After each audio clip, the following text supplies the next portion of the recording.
So my story begins in Toronto, Ontario, where I was born, and continues on to Italy, Malta, and a short stint in Benghazi, Libya, and then back to Malta, back to Italy, and finally back to Canada, but first Sudbury, Ontario, and then Vancouver. And so moving around so much, it's no wonder that language was often an issue. And I remember a boy in high school in Sudbury asking me if I was mad. And I thought he was actually asking me if I was crazy, if there was something wrong with my head. So language was an interest, and has been an interest and a preoccupation for most of my life. And I think that's why it often finds itself in my work. So I'm often asked where I'm from, and I usually simply reply Italy.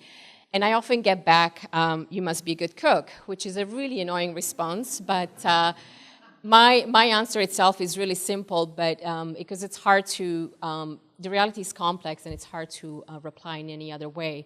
But people want pretty simple answers. So in Italy, I was Canadian. In Malta, I was Italian. And in Canada, I am Italian. But in Cape Breton, Nova Scotia, where I met my wonderful husband, I was actually from away. And so that was kind of different and weird. But most of you here also would be from away. If you're Canadian or born in Nova Scotia, you're going to be from away.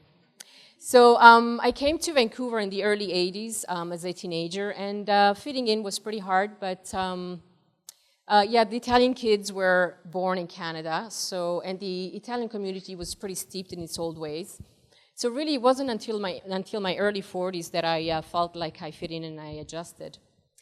But once that happened, once this felt like home, I started becoming more interested in my environment, and I started asking questions about it, such as this abandoned monument at Clark and North Grandview Highway. And my neighbors, none of my neighbors seemed to know what used to be here. So this got me interested in starting some research. And ironically, there was an Italian-Canadian connection. So there used to be a statue here of Christopher Columbus called the Dreamer, and it was erected for Italian-Canadian Angelo Branca, who was a lawyer and a judge, and he helped to shape the law the way it is practiced today. And this is a piece, Benny's is in Strathcona. In the early 20s, this used to be an ice cream parlor, and this is where grooms used to take their brides on their wedding day. So the research was a really interesting part for me of this whole process of creating this work, and these pieces are all 3 inches round, pretty small, intimate pieces. So today I continue to do research on, mostly I tend to focus on historical places that seem like they won't be here for very long, such as the Waldorf Hotel on Hastings Street. I don't think they'll be there for very long. It just seems like you need to make a record of these things for your memory's sake, and I think because also they're part of our identity. So my other identity challenges have to do with being an artist. And after art school, I did fairly traditional black and white photography, as you can see the 2 examples. But that didn't satisfy me for very long, and I actually stopped making art for about 10 years. Started up again about 6 years ago through craft, and then a couple of years ago, I started working heavily in sketchbooks and art journals. And I found that art journaling offered a very deep method of inquiry. And so this is where I looked at what I had done, what I'm doing today, and it helps me to shape my creative practice.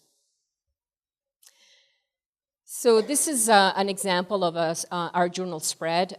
This used to be a magazine called Broken Pencil, and I've applied very thin layers of paint, so I use lots of color, imagery, and lots of text, because this is all about processing ideas and thoughts. So a lot of the other work that I do is in sketchbooks, and I enjoy working in sketchbooks because it's very private. You don't have to think about you don't have to think about an audience, so it's very freeing. And I still use photography, but in alternative ways through printmaking and image transfers.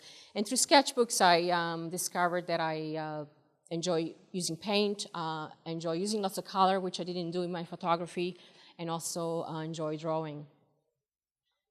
So a lot of mixed media work in my sketchbooks. The other thing that came out of our journaling is the realization that I like to work with children. And because I value the creative process working, or the experience of art making, not just the result, I think that's something that I want to communicate to children, that the experience itself is pretty important. So just a few things that I've been working on this year. Sometimes it's really hard to stay focused. So what I did for 4 months, I got up, had my coffee, I would go to my small sketchbook, and I would create 5-minute to 30-minute compositions.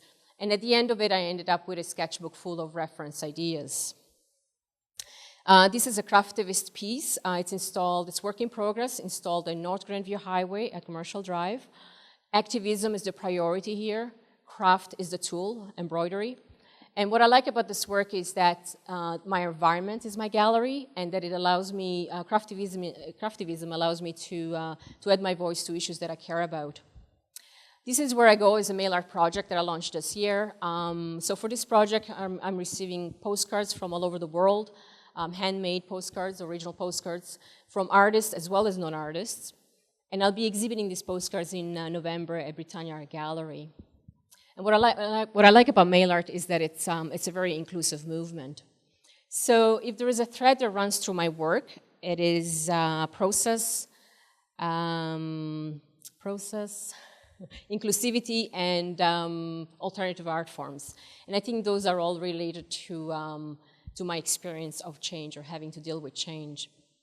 And so in these days in my art journal, what I ask myself is, in what ways do I want to be an artist, and what sort of experiences do I want to have as an artist? And I find that the more I weave art into my life, the happier I am as a person, but also the more adjusted I feel in my environment. Thank you.